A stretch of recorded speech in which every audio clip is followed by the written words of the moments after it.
O que me traz hoje à tribuna é a apresentação de um projeto de lei que fiz a essa casa, o projeto de número 732, e que tem como objetivo modificar a forma de pagamento do salário maternidade para as mulheres que são empregadas de micro e pequenas empresas.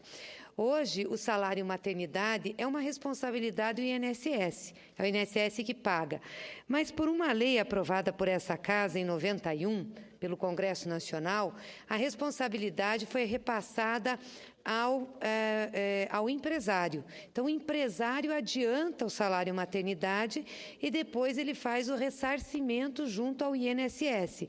Ou seja, conforme ele tem que pagar o INSS, ele vai descontando o salário maternidade que ele adiantou àquela empregada que saiu de licença maternidade.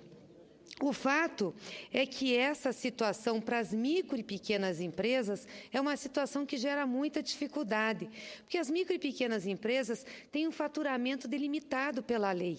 Elas precisam de capital de giro e muitas vezes têm um número reduzido de empregados, até porque a lei também assim determina. Então, para elas se compensarem do salário maternidade pago às suas empregadas, demora muito tempo e isso compromete financeiramente as micro e pequenas empresas. É diferente de uma grande empresa, onde você tem uma folha grande, portanto, muitos compromissos com o INSS, com a Previdência Social, em que você compensa logo o salário maternidade. E o que acontece com isso? Nós temos efeitos perversos. Primeiro, o efeito perverso na micro e na pequena empresa, que acaba tendo dificuldades financeiras, não tem capital de giro e muitas dessas empresas, por esse impacto, acabam tendo prejuízo e até fechando. Segundo impacto perverso é em relação às mulheres.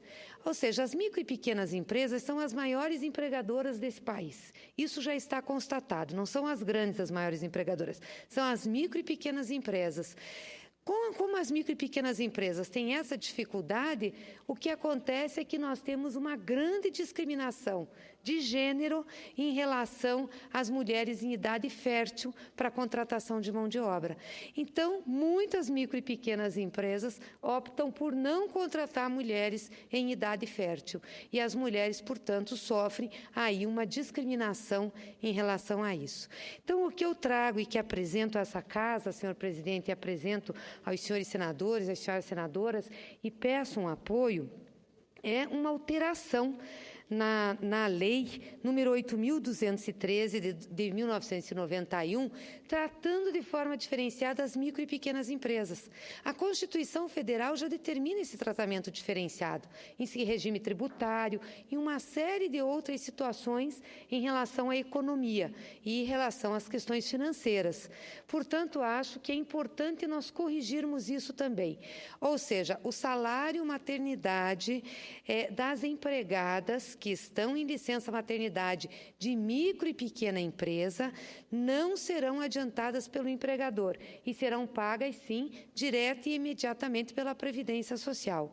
Isso não acarreta impacto financeiro na Previdência, porque, de qualquer sorte, a Previdência iria se compensar, né? Iria compensar o empregador, fazendo com que esse salário que foi adiantado pudesse ser diminuído das obrigações posteriores dele. O fato é que, na questão da micro e pequena empresa, demora mais, acaba prejudicando a empresa e prejudicando a mulher.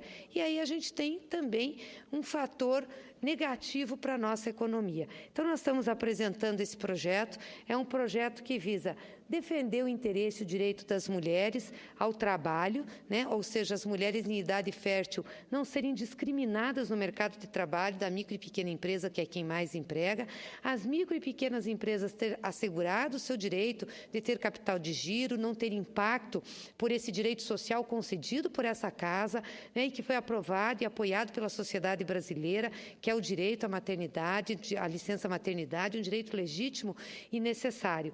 E lembrando também que a maioria das micro e pequenas empresas nesse país são conduzidas por mulheres.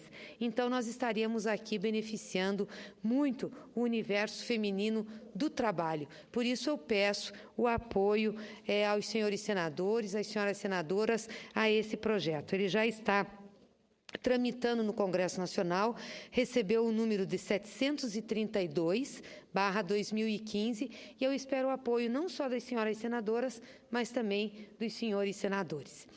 E queria, antes de encerrar aqui meu pronunciamento, fazer um agradecimento muito especial aos senadores e senadoras pela participação na sessão do Congresso Nacional. Foi uma sessão muito produtiva, tivemos 2 sessões.